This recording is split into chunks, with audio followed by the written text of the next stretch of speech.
gülüldü yana. Ana ben gelmem, ben gelmem, ben gelmem.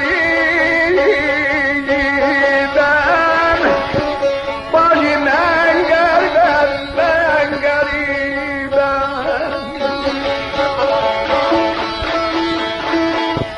Koymaram kalasan sen yana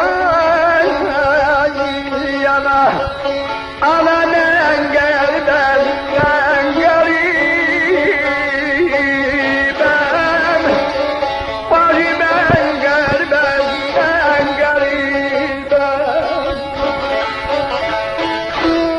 Başına döndüğüm mehriban ana ben garibim, ben garip.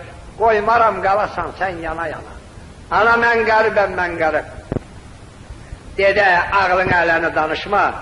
Seni konak elledim, hata ellemedim. Benim yaralarımın üstünü niye açtın? Aşık garibin hiç sümüğü de kalmadı. Ayağına kulak at, onu da doğru değilsin.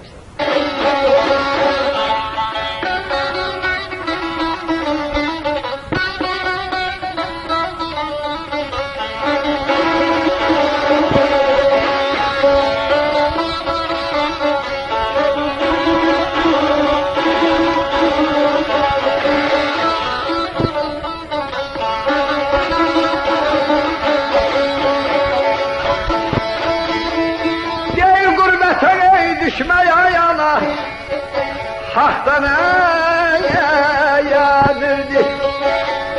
Meğer benim canım taştı değerdi. Ay bala taştı değerdi.